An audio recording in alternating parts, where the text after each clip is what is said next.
So there's a few reasons. One of the reasons is that it's the next lesson in the book.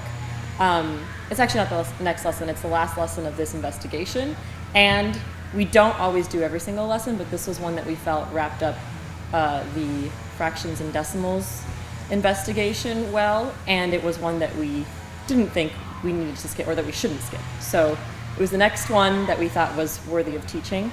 And there's this really cool connection. It's about an earthquake relief project where a bunch of middle schoolers gather supplies to help victims of the earthquake in Haiti in 2010, I believe. And the connection is that this week we're starting at our school a food and toiletries drive. And so we want the kids to kind of organically make that connection and then also see, this is a real world connection. This is math that I'm going to need in the real life and in the real world. And I think this lesson dives into the relationship between decimals and fractions, and this overall investigation is called Bits and Pieces, so it's looking at parts of a whole, basically. And we liked the way that it went over the relationship between fractions and decimals and didn't just look at fractions as a separate unit and decimals as a separate unit. Mm-hmm.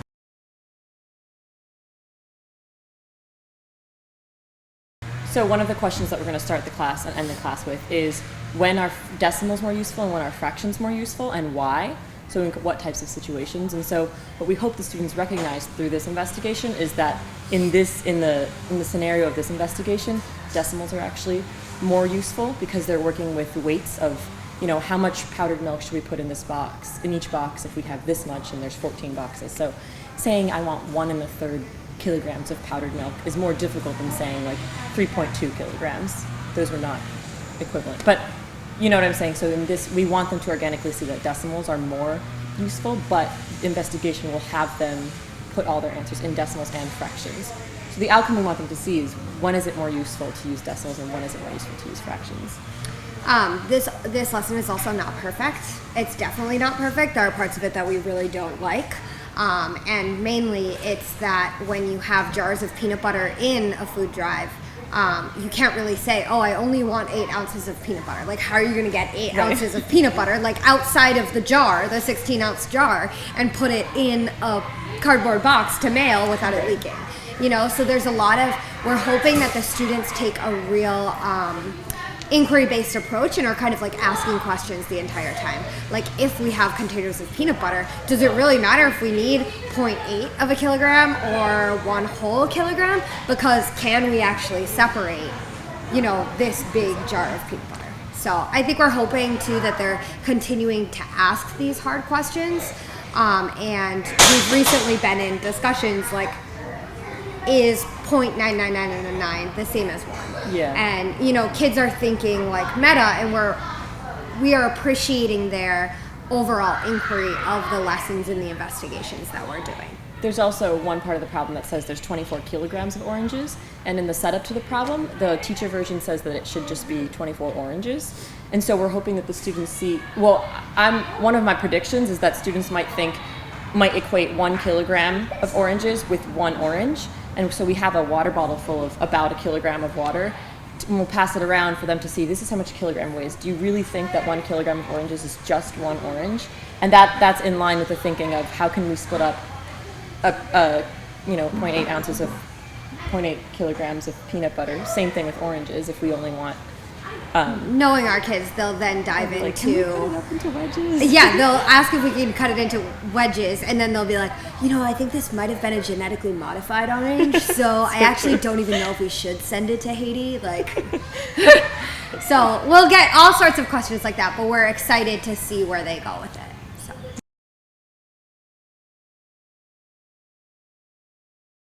So we check for understanding pretty organically, like throughout the lesson. A lot of times, because there's 2 of us, we'll go to a table group and kind of just take mental check of where everyone is. And then in passing, we'll just be like, hey, can you keep your eye on this person? Mm-hmm. But with checks for understanding, we're ending the lesson with an exit ticket. on Google Classroom. So the students will be submitting their answers to the essential question of the unit, so we'll be able to overall see like where was their understanding. We also do notebook checks, so we'll be able to see this investigation, the work that they did in their notebook, and make sure that they were on task during that time. Also, there's like just other ways for checking for understanding will be with us working in small groups. Right, and this lesson really allows for us to move around organically throughout the classroom when we see if one discussion is going really well, that allows us to step away from that table and move to another table who might look like they need a little bit more guidance in their discussion. And we have these poster papers set out on the table. Each student will be asked to keep notes of their own work in each of their notebooks, so we can glance over shoulders and see where notebooks are at, but as a whole, they are expected to add to this poster paper to help organize their thinking. So we can also take a glance at the poster paper of the table as a whole and see, is this table getting thinking down, or do we need to provide a few more guiding questions? And we're pretty good at eye contact across the room, kind of checking in with each other as well, because we can't both be in both places at once, so that's a big part of it.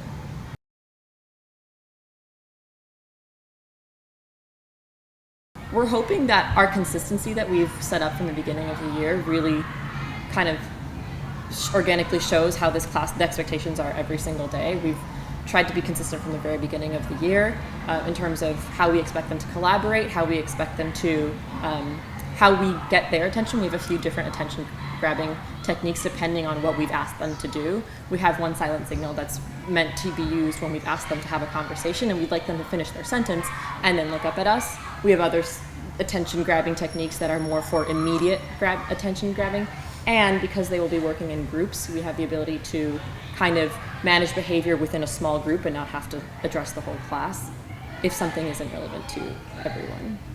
Yeah, and I think also the time that we spent on purposeful groupings will allow for, every person within the group to feel valued and not to feel like, hey, I have no idea what's going on. There's one student who's like quite obviously doing all the work because he knows what's going on. And instead, the 3 different problems that the groups will be tackling are at different ability levels and at different levels of challenge. And so each group has been assigned a core problem that is at their own level, which will prevent frustration. And a lot of those off-task or distracting behaviors are coming from students who are simply frustrated with the material. So we're hoping that those behaviors will be decreased since we made these purposeful groupings. There's also very clear instructions. You need to be showing your work in your notebook. We all set up the notebook page together, and we're going to have prompts for like, if you need help thinking of a way to answer the problem, we have like sentence starters for how they might answer the problem. So it's easier for us if there is someone off task to be like, what do you need to be doing right now? You know exactly what you need to be doing. You don't have anything written in your notebook. It's a very direct, instead of saying stop messing around, you can say write in your notebook, like write your thinking down. So it's a very clear, there's no question about what they need to be doing to correct the behavior. It's just, you need to be showing your work and adding to the poster like everyone in the class. We try to, overall, our method of classroom management, though, is giving very specific what to do prompts. Exactly. So that students are not confused about what they should be doing at that moment instead of like what they shouldn't be doing. Yeah, you shouldn't be tapping your pencil, so okay, I'm going to bang on the desk now. Like, no, instead, like, what should you be doing right now? And having them answer that question or go to a peer for the answer to that question instead of hearing it from us allows us to remain as collaborative co-learners with the students and not as, a disciplinarian within the classroom. Although we are when we have to be. Yeah.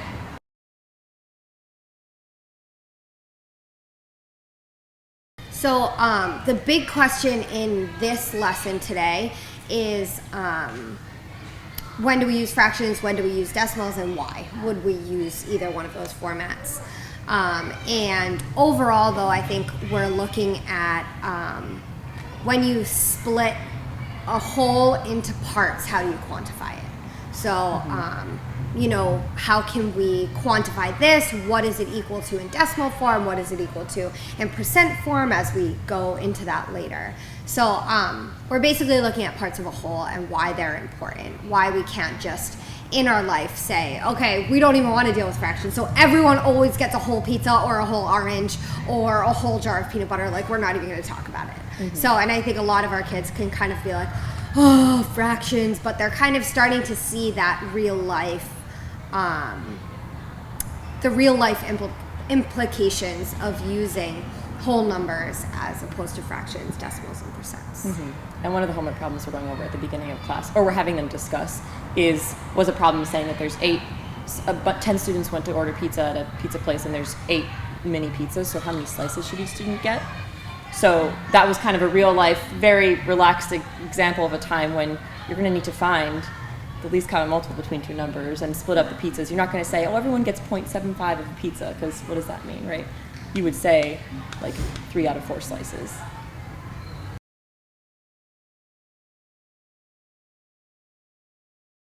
Well, let's hope it is, right? Exactly. We're hoping that it's engaging because of all the real life connections that are built in throughout the lesson. I think another reason that it's like organically engaging is that they're working in groups, and they're working in different groups today too. So it's a purposeful grouping for us, which helps with the classroom management and knowing which groups to check in on first. But we also, they love working with their peers and in groups, and so it's going to really let us see how they're doing collaborating productively, and that's overall, that's kind of motivating for them. Like, we get to work in groups, like, let's get this done, let's work together to find the answers, sort of thing. So, and they all have to be part of adding to this bigger representation of their thinking, and we've decided to only allow them one marker for each thing that they need to do. So there can't be 5 people adding the same thing on the poster at the same time.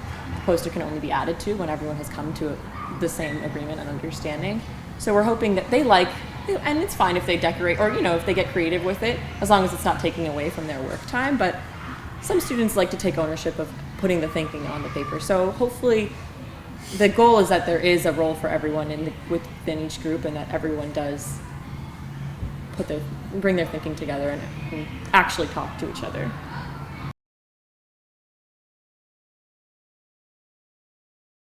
I think we've touched on that a little bit with the connection to the toiletry drive that we're doing here, and also the fact that when things happen around the world, people come together to provide relief for other groups of people, and we want them to have a real connection to that, and they might be working as one of those humanitarian effort leaders in their future, or even now a lot of their projects that we do in their EQS class might have to do with splitting up amounts in like someone's making soap, so maybe they had to weigh their soap, and each soap bar needs like 0.8 ounces of liquid to make. I don't know. We want them to make real connections for the fact that when you split up, not everything in the world is perfectly weighed and it comes in perfect like whole numbers, so they're going to have to deal with splitting things up and predicting how much it'll be, and kind of estimating, well, we want about this much, but we can't split up a whole jar of peanut butter, so is this close to the benchmark that we wanted?